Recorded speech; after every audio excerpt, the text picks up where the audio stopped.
سلام دعنا هبلنا تخطاتلتي أقسماويان مراخة بحفاش AMN نزي ساعات تتسنادو زيناتات انه فلما غندي ندبتاتينا حز زلو حوحات بتان حدنت تغارو إلو جنرال صادقان بتنتانا النريو زينايو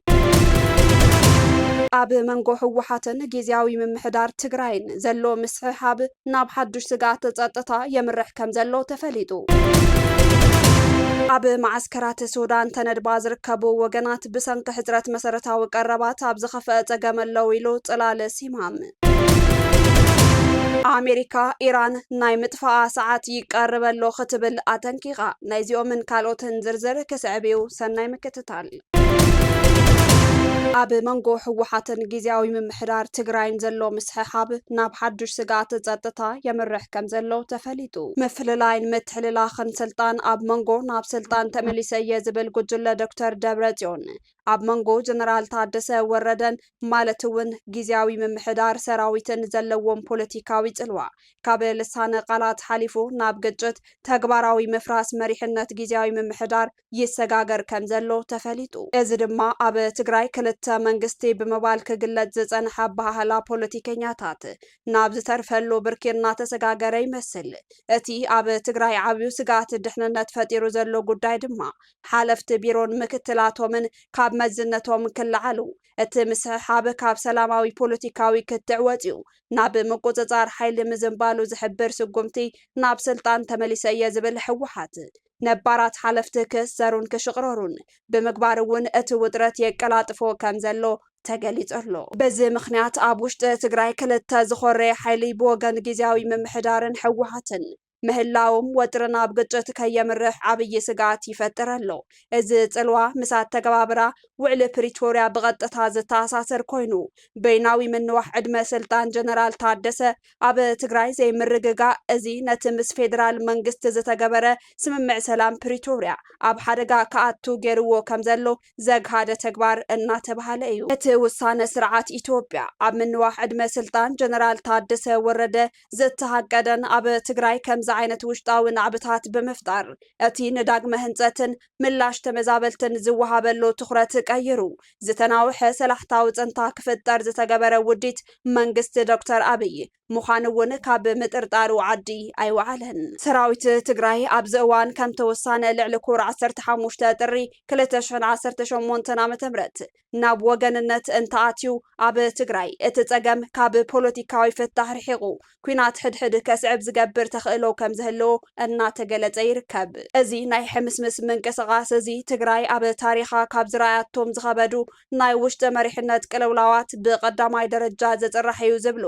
ምሁራት ታሪኽ ከም ፕሮፌሰር ገላዊዴ ሳራያ ነቲ ኣብ መንጎ ክልቲኦም ወገናት ዘሎ ዘይምትእምማንን ጠርዝ በፂሑ እኳ እንተሃለወ መራሕቲ እዚ ኩነታት እዚ ብዘተን ተዘይተፈቲሑ ንህልውና እቲ ጊዜያዊ ምምሕዳር ኣብ ሕቶ ዘእቱ ጥራይ ዘይኮነስ ንሰላም ህዝቢ ትግራይ እውን ዓብይ ስጋት ዝፈጥር እዩ ክብሉውን እናገለጽዎ እዮም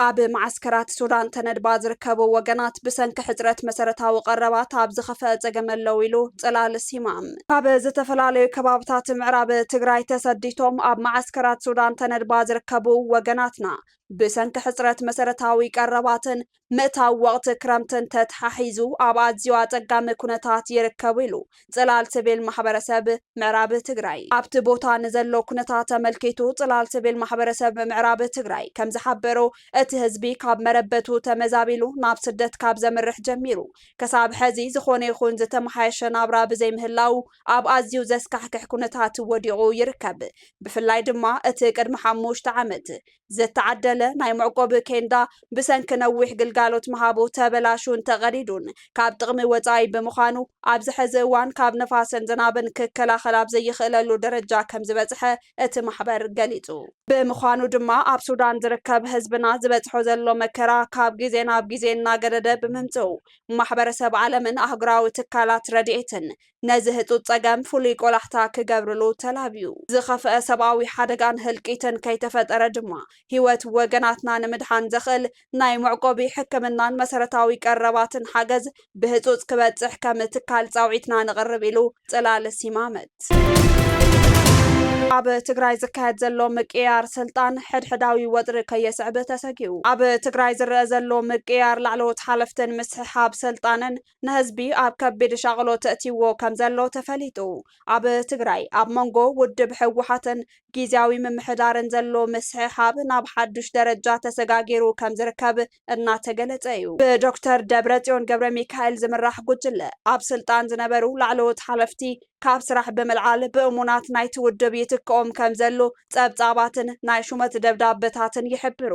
ዝተልዓሉ ሓለፍትን ምኽንያታቶምን ካብቶም ካብ ሓላፍነቶም ዝተልዓሉ ውልቀ ሰባት ውሽጢ ንጡፍ ስራሕ ከም ዝሰርሑ ዝንገረሎም ሓላፊ ቢሮ መጓዓዝያ ትግራይ ተጋዳላይ ታደለ መንግስቱን ሓላፊ ቢሮ ባህልን ቱሪዝምን ዶክተር አጽባሃ ገብረ እግዚአብሔርን ይርከብዎም እዞም ሓለፍቲ ኣብ ህዝቢ ጽቡቕ ተቐባልነት ዝነበሮም እኳ እንተኾኑ ካብ ስልጣን ዝተልዓሉሉ ቀንዲ ምኽንያት ግን ደገፍትን አባላትን ውድብ ሕወሓት ብዘይ ምዃኖም ምዃኑ ፍልፍላት ይሕብሩ ትግራዋይ ክትኮን እንተኾንካ ናይ ሕወሓት ደጋፊ ክትኮን ኣለካ ዝብል ኣካይዳ ሕወሓት ከቢድን ናብ ሕድሕድ ኩናት ዘሰጋግር ዘይ ሓላፍነታዊ ኣካይዳ ምዃኑ እናተገለጸ እዩ እዚ ከምዚ ኢሉ እንከሎ ጸጥታዊ ትኹረት ዝገበረ ሰበስልጣን ናይ ምቅያር ተበግሶ ሕወሓት ኣብ ኮሚሽነር ፖሊስ ትግራይ ሜጀር ጀነራል ገብረ አድሃና ገብረ ዲላ ካብ ስልጣኖም ተላዒሎም ብጀነራል ይሕደጎ ስዩም ተተኪኦም ኣለው እዚ እቲ ናይ ጸጥታ መሓውር ኣብ ልዕሊ ሕወሓት ክፈጥሮ ዝኽእል ጽልዋ ብቐሊሉ ከም ዘይርአ ድማ እናተገለጸ ይርከብ እንደ ኣንፈት ምልዓል ሰበስልጣን ንጀነራል ታደሰ ወረደ እሙናትዮም ዝበሃሉ ሰበስልጣን ምዃኖም ድማ ኣብ ህልው ፖለቲካዊ ኩነታት ትግራይ ዘፈጠሮ ጽልዋን ከቢድ ከም ዝገበሮ ይንገር እዚ ብጎንፀን ብሓይልን ውድብ ሕወሓት ዝግበር ዘሎ ምቅያር ሓለፍቲ ስራሕ ኣብ መንጎ ክልቲኦም ሓይልታት ዘሎ ወጥሪ ናብ ግጭት ከይዓቢ ስጋት ፈጢሩ ኣሎ ኣብ ትግራይ ዝረአ ዘሎ ናይ ስልጣን ምምቕቓልን ምውጣጥን ነቲ ብውዕሊ ፕሪቶርያ ዝመፀ ሰላም ሙሉእ ብምሉእ ጸሊዎ ከም ዘሎን ንመጻኢ ዕድል እቲ ክልልን ህዝባዊ ኣገልግሎትን ኣብ ሓደጋ ዘእቱ ክኸውን ከም ዝኽእል ተንተንቲ ይሕብሩ ዛጊድ በዝሒ ክሳብ ሕጂ ካብ ስልጣን ክለዓሉ ዝተተሓዙ ሰበስልጣን ልዕሊ 30 ከም ዝኾኑ ንምፍላጥ ተኻኢሉ ኣሜሪካ ኢራን ናይ ምጥፋኣ ሰዓት ይቐርበሎ ክትብል ኣጠንቂቓ ኢራን ብወገና ንዝኾነ መጥቃዕቲ ብሓይሊ ናይ ምምካት ድልውነታ ገሊጻ 81 መዓልቱ ዝኣተወ ኩናት ኢራን ሓዱሽ ወጥሪ ፈጢሩ ዶናልድ ትራምፕ ንኢራን ናይ ምጥፋኣ ሰዓት ትወቅዕላ ክብሉ ከጠንቅቑ ከለው ቴሄራን ድማ ንዝኾነ መጥቃዕቲ ብሓይሊ ክንምልሶ ኢና ክትብል ተሓንያ ጉንቦት 10 2018 ዓ.ም ኣብ ዓለም ብማዕከናት ዜና ብሰፊሑ ዝዝረብ ዘሎ ዘተሓሳስብ ዜና እዘን ሃገራት እቲ ወጥሪ ልዕሊ ዲፕሎማስያዊ ዝረረብን ናብ ዝኸበደ ወታደራዊ ስጉምቲ ዝኸይድ ከም ዘሎ ይግለጽ ኣሎ ፕሬዚደንት ዶናልድ ትራምፕ 9 ጉንበት 2018 ዓ.ም ኣብ ዝሃብዎ መግለጺ ሰዓት ምጥፋእ ኢራን ትወዛወዘላ ክብሉ ኣጠንቂቖም ኢራን ኣብ ቁልጡፍ ስምምዕ እንተዘይበፂሓ ዝተርፍ ነገር ኣይክህሉን እዩ ዝብል ጽኑዕ መጠንቀቕታ ሂቦም እዚ ርእይቶ ድሕርቲ ኣብ ሕቡራት ኢማራት ዓረብ ዝርከብ መሳለጥ ኒኩለር ብሰብ ኣልቦ ነፋሪት ዝተፈጸመ መጥቃዕቲ እዩ ቴሄራን ብወገና ንጠለባት ኣሜሪካ ነጺጋቶ ሰበስልጣን ኢራን ዝኾነ ቀጥታዊ መጥቃዕቲ ሓያልን ዘይምለስን ከም ዝኸውን ኣጠንቀቕታዊ ግብረ መልሲ ሂባ ምዕጻው መጻብቦ ሆርሙዝ ኢራን ቀረጽ ክትገብርን ብቐንዲ መስመር ንግዲ ዝግበር ጉዕዞ ክትድርትን ዘለዋ መደብ ብዛዕባ ዓለማዊ ዕዳጋታት ነዳዲ ስክፍታታት ኣልዒሉ ኒኩለራዊ ዝርርብ ደው ኢሉ ኣሜሪካ ኢራን ነቲ ዝሃብተመ ዩራኒየም ዝሓዘ ዕቑር ዩራኒየም ክትረክብ ትሓትተላ እዚ ድማ ኢራን ከም ምግሃስ ሉዓላውነታ ትርእዮ ከም ዘላ ኣፍሊጣ ኣብ መወዳእታ ብስፍሓት ናብ እንሪኦ ዜና ክነብለኩም እዚ ዘሎ ሕወሓት በታን ሓድነት ተጋሩ ኢሉ ጀነራል ጻድቃን ፕሮግራምና ወዳድባን ቃልሲ ደለይቲ ለውጥን ምዕባይ ብሓዱሽ መልክዑ ዳግም ምውድዳብ ዝዓለመ መድረኽ 9 ጉንበት 2018 ዓ.ም ኣብ ኣዲስ ኣበባ ተኻይዱ ኣብቲ መድረኽ ካብ ውድባት ሲቪክን ሲቪል ውዳበታትን ሚድያን ተጽዕኖ ፈጠርቲ ትካላትን ዝተረኸብሉ ቤት ምኽሪ ንሰላምን ለውጥን ትግራይ ተጣይሹ ኣብቲ መድረኽ ንጀነራል ጻድቃን ሓዊሱ ነበር ፕሬዝደንት ጊዜያዊ ምምሕዳር ትግራይ ኣይተ ጌታቸው ረዳ ነበር ኣዘዝቲ TDF ናይ ሕዚ ኣዘዝቲ TPF ከምኡ ድማ ደለይቲ ለውጢ ፖለቲካዊ ውድባትን ተረኺቦም እዮም ኣብ እዋናዊ ዓለም ለኻዊ ኣህጉራውን ዞባውን ከምኡውን ሃገራውን ክልላውን ኩነታት ኣድሂቡ ጀነራል ጻድቃን ገብረተንሳኤ መብርህ ዝሃበ ኮይኑ ውዕሊ ፕሪቶሪያ በመፍራስን ኩናት ከም መዋጽኦ ብምሕሳብን ትግራይ ዓውደ ኩናት ንምግባርን ኩናት ክውላዕ ዝሰርሕ ዘሎ ናይ ደብረጽዮን ሕወሓት ኩሉ ደላይ ለውጥን ፈታዊ ዓዱ ንዓዱ ዝሓስብ ትግራዋይ ሕዚ ኣብ ትግራይ ዝረአ ዘሎ ኩነታት ንቓልሲ ዝዕድም ስለ ዝኾነ ኩሉ ዓቕምታት ብምጥቃም ተቓሊሱ ከወግዶ ክሰርሕ ኣብ ዝግባአሉ እዋን ንርከብ ሕዚ እን ደብረጽዮን ዝመርሕዎ ሕወሓት በታን እዩ ክብል ጀነራል ጻድቃን ገብረተንሳኤ ኣፍሊጡ ዝኾነ ናይ ዓዱ ፍቕሪ ዘሎ ንዓዱ ዝሓስብ ናይ ትግራይ መጻኢ ዕድል ከስተኻኽል ዝደሊ ሓይሊ ህዚ ነዚ ሓይሊ እዚ ክቃለስ ኣለዎ ተቓሊስና ኢና ክንወግዶ ዘለና ተህዚ ዘሎ ብትግራይ ዘሎ ኩነታት ተደሚሩ ክረኣይ ከሎ ንቓልሲ ዝፅውዕ እዩ ብምሉእ ዓቕምና ክንቃለስ ብምሉእ ሓይልና ክንቃለስ ዝገብር እዩ እቲ ኩነታት ክንቃለስ ጥራሕ ዘይኮነስ ንህዝቢ ትግራይ እውን ናብ ሓደ ክነምፅኦ ክንፅዕር ኣለና ኣብ ዓለም ዘሎ ኣብ ከባቢና ዘሎ ኩነታት ወላ ውሽጢ ኢትዮጵያ ዘሎ ኩነታት ህዝቢ ትግራይ ሓድነቱ ከጠናኽር ዲማንድ ይገብር ሓድነቱ ከጠናኽር ይጠልብ መፃወቲ ዝኾነ ከይንኸውን ምንታን ተህዚ ዘሎ ጉጅለ በታኒ እዩ ሓደ ግዜ ሓደ እዮም ሰባት ክወፁ ከለዉ በቃ ናይ ህዝቢ ትግራይ ናይ ሓድነት ኩሉ መእከቢ ገሊ ትግራይ ጌርካ ናይ ምርኣይ ነገር ኣሎ ሜይቢ ኣብ ዝሓለፈ 20 ዓመት ኣብ ዝሓለፈ 30 ዓመት ከምኡ ነይሩ ክኾን ይኽእል እዩ ህዚ ኖ ሞር ከምኡ ኣይኮነን እቶም ህዚ ደብረጽዮን ዝመርሕዎ ዘለዉ ሕወሓት በታኒ እዩ ኣካበ ኣይኮነን ብስሩኡ ነብዚ ማዕበለ ሕብረተሰብ ኣብ ፖለቲካ ዝርድኡ ሕብረተሰብ ሓድነት ዝመጽእ ናይ ፖለቲካ ፈላላያት ማኔጅ ብምግባር እዩ እምበር ናይ ፖለቲካ ፈላላያት ሳፕረስ ብምግባር ኣይኮነን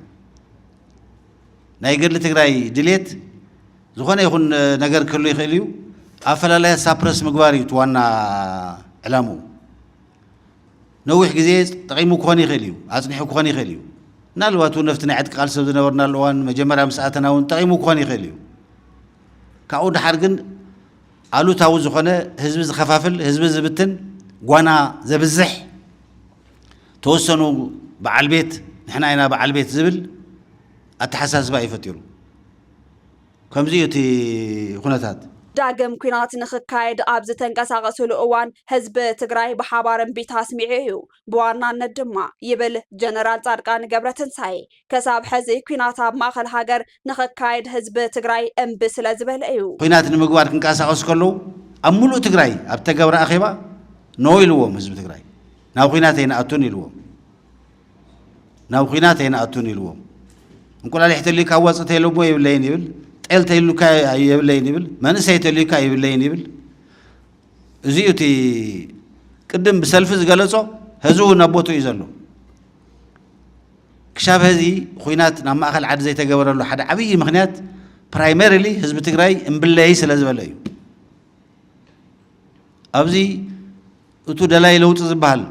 ኣብ ደላይቲ ለውጢ ተወደበ ይኹን ዘይተወደበ በብኸባቢኡ ዘሎ ወላ ፋሒሉ እውን እንተኾነ ኩናት ኣብ ትግራይ ከጥፍአና እዩ ኢሉ ስለ ዝኣመነ ዝገበሮ ምንቅስቓስ ኣስተዋፅኦ ገይሩ እዩ ቀሊል ዘይኮነ ዝተዋፅኦ ገይሩ እዩ እቲ ፖለቲካዊ ምንቅስቓስ ሓጊዙ እዩ እቲ ዋና በዓል ቤት ህዝቢ ትግራይ እዩ ቀፂሉ እቲ ምንቅስቓስ ዝገበረ ሓይሊ ኣብዚ ኣነፍቲ ናይ ደለይቲ ለውጢ ውዳበ ተወዲቡ ዘሎ ጥራሕ ኣይኮንኩን ዝብል ዘሎ ካብኡ ወፃእ ዘሎ ብምሉእ እውን ኣብዚ ጉዳይ እዚ ተንቀሳቒሱ እዩ ኣብ ደገ ይሃሉ ውሽጢ ዓዲ ይሃሉ ስለዚ እታ ኩናት ኣይንደልን ተመሊስና ናብ ጥፋት ኣይንኣቱን ትብል ናይ ህዝቢ ትግራይ ቅዋም ኣብ ቦታ እያ ዘላ ዋና ዓላማ እቲ ምስረታ እንትገልጽ ኩሉ ዘጠቓለለ ብህዝቢ ዝተመረፀ መንግስቲ ብምጥያሽ ናብ ዲሞክራሲያዊ ነፃን ተኣማንን መረፃ ንምስግጋር እዩ ኣብዚ ድማ ኩለን ውድባት ሓገዝቲ ክኾና ከም ዘለወን ጀነራል ጻድቃን ገብረተንሳኤ ይፅውዕ ተቃሊስናስ ኣብ ትግራይ ዘሎ ኩነታት ንቀይሮ እሞ እቶም ህዝብ ትግራይ ባዕሉ ከም ማሕደር ዝኽእለሉ መሰላት ንኽረክብ ንግበሮ ድሓር እዚ ኣይግበር ባዕሉ እዚኣ ምስ ገበረ ተዓንትዎ ዝበልክዋ ፋውንዴሽን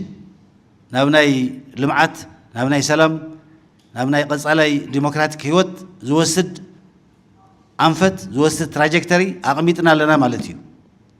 እዚኣ እቲ ዓላማ ናይቲ ናይ ደሌት ለውጢ ምንቅስቓስ እዚኣ ትግራይ ተድሕንያ ሓድነትና ተምፅያ ማንም ዝኾነ ብደገ ይኹን ብግዛዕ ዝመፀ ከም ድላዩ እናደፍአ ዝፃወተልና ይንኸውንን ኣብዚኣ ተወሰነ ርሕቀት ብዝኸድና ቁፅሪ ናይ ከባቢና ኩነታት ተተገላባበጠ እውን تا كن بس حن خيل صبغت نجار بس إحنا لنا مالتيو جزين ترخينا نتنكره تدل توسخ جزين تزير كنا ونكن تا أف حد وان كن جورا نخيل ماكسيمم نجار ساجرنا لنا مالتيو سلزي تعلم نايت بيت مخري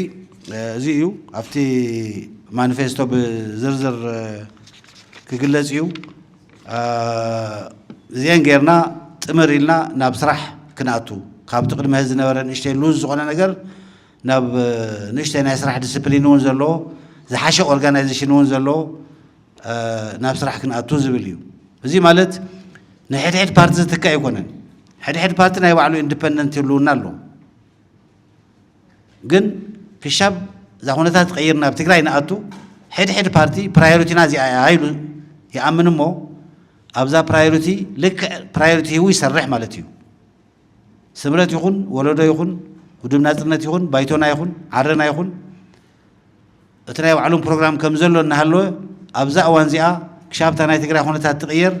تقدم من نتنبأ صراح زيايا تمرسنا بتقرأ أتيناس ناي تقرأ سرفايفال من معرّي ناي تقرأ بحزبي تمرس حزبي زقاص ولا منجستي متياش نزيا كل زاد لنا نجار كنسرحنا أولاتنا كنا كساسنا حزب ببيل كبل كن جبرينا نزي أدمة تأميرنا أمر رحم عرارينا كن كدينا زبل نجارينا نقمت زلنا نزي أتأمرنا مانيفستو نزي أتأمرنا كود أوف كوندكت قميتنا نزي أتأمرنا ورادبا معرارينا كلب زي أخون إلنا ببجزيو مدب ناوزانا زين نجازين كنسرح زلنا إنا نبز قد دايزين أتزلنا أو كاوينا زلوا خناتات أو عالم زلوا خناتات أو تقرأ زلوا خناتات نزي تقلبيو سلزي زي نسرح إلا أنا جميرنا زلنا أيتا جيتاتشو ردا أب مسرتا بيت مخر سلامن لوطن تግራይ أب زغبرዎ መደረ أب حجر ጊዜ ናብ መቐለ ከም ዝኣትው ገሊጹ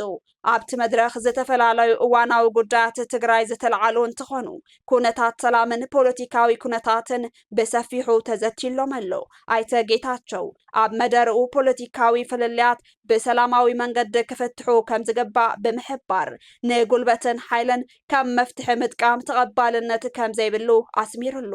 ምስ ፌደራል መንግስት ዘሎ ርክብን መስርሕ ሰላምን ብጥንቃቐ ክምራሕ ከም ዘለዎ እውን ኣረዲኡ ፓርቲን ወለዶን ውድብ ናጽነትን ባይቶናን ኣይናይ ፕሮግራም ይሕዚ ቁም ነገር ኮይኑ ከባእሰና ዝኽእል መንእሰይ سعودي كغد زجدد دورتين ناي سعودي منقستي من أسي تقرأي كفتح صاوعيد كقرب قرب حنا خيول صنبس فوت أروه حمق من أسي تقرأي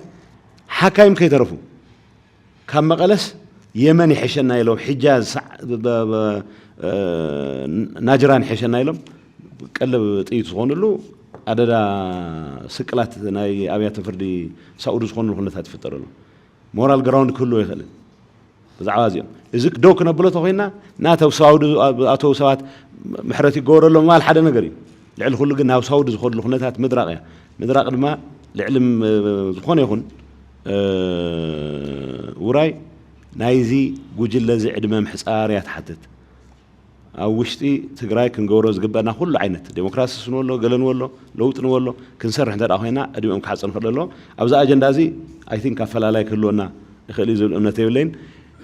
نحنا تغيرنا كم تا عن تويز ولا فيدرال منقصص تايهم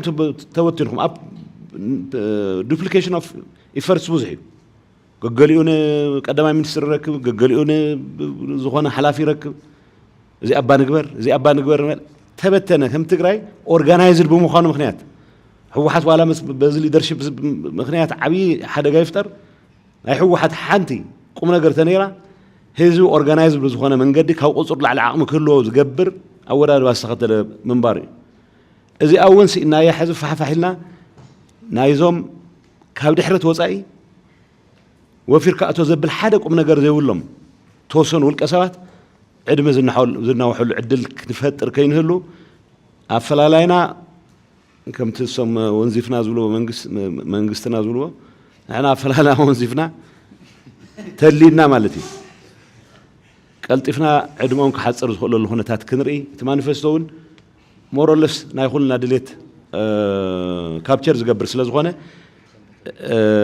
ኣብኡ ትኩረት ጌርና ተንሰርሕ ዝብል መልእኽቲ ክሕልፍ ዝደሊ ህዝቢ ትግራይ ካብ ዝንላዕሊ መከራከሪ ከም ዘይብሉን እቲ ዘሎ ፖለቲካዊ ኩነታት ናብ ረብሓ ህዝቢ ክቕየር ከም ዘለዎን ሓቢሩ ብተወሳኺ መናእሰያት ትግራይ ብሰንኪ ዘሎ ፀገማት ስደተኛታት ኮይኖም ኣብ ዝተፈላለዩ ከባብታት ብፍላይ ኣብ ስዑድ ዓረብን የመንን ዘሕልፍዎ ዘለው ስቃይን መከራን